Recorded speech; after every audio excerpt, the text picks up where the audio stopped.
Well, imagine starting a business in the desert with very limited resources such as water and electricity, or opening a gas station without gas pumps. That was the situation in one desert community. Steve Sumrall takes a look back in this edition of Our Desert Past. With great pleasure, I want to introduce her with this Congressional Recognition Certificate for Chiriaco Summit, celebrating the 90 years. Thank you, Martin.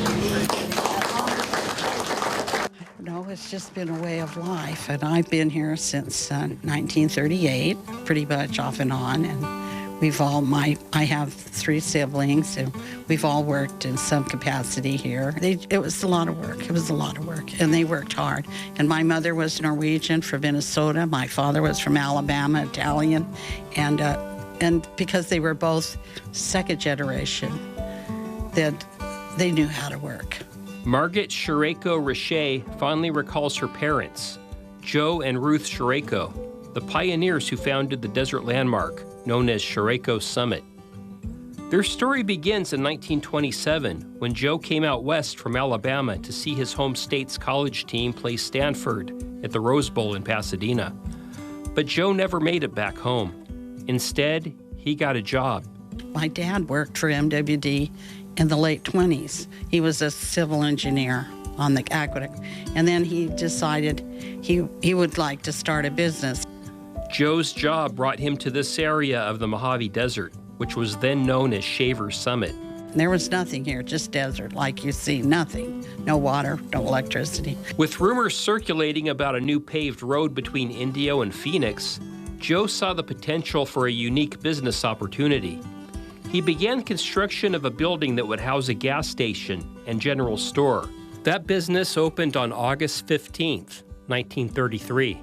Coincidentally, the road to Phoenix, the 2-lane, opened that same day in front of the business. Operating a business in harsh desert conditions would not be easy. Fortunately, Joe would not be alone.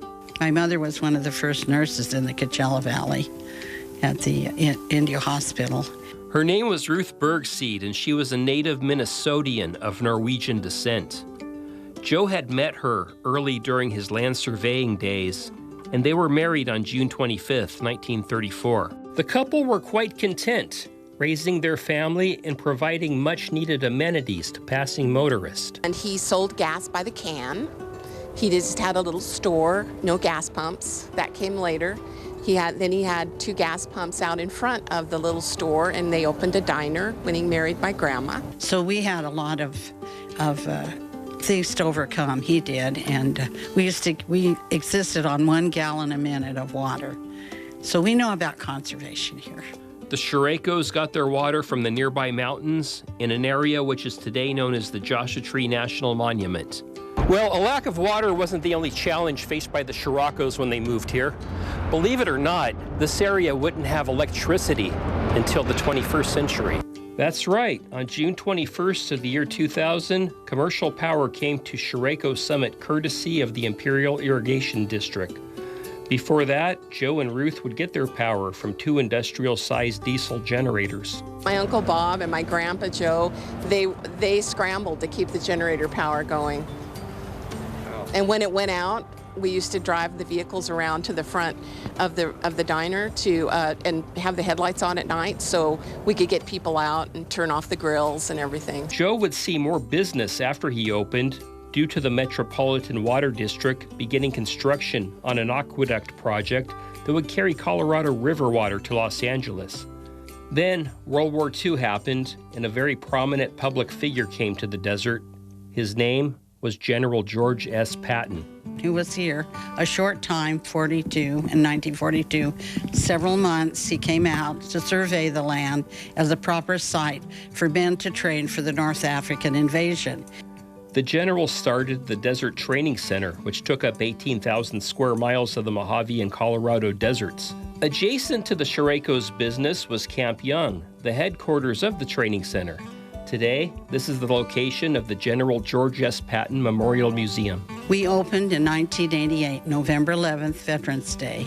Huge crowd. A lot of people, especially young people, maybe don't know or don't realize that, because of the headquarters here at this location and all the other desert camps, that all those troops were able to go over and be successful in North Africa, and then they were able to go on to Europe and be successful.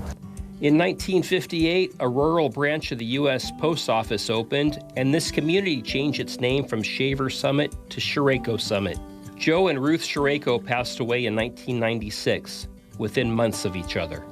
With the added construction of a Chevron station and food mart in 2004, the Chiriaco family legacy continues to flourish. As a somber place of remembrance to veterans of foreign wars and a testament to American ingenuity. We're here. We're here. We're the only spot between Indio and Blythe, a 100-mile stretch. And it's good that we're here. For our Desert Past, Steve Sumrall, NBC Palm Springs.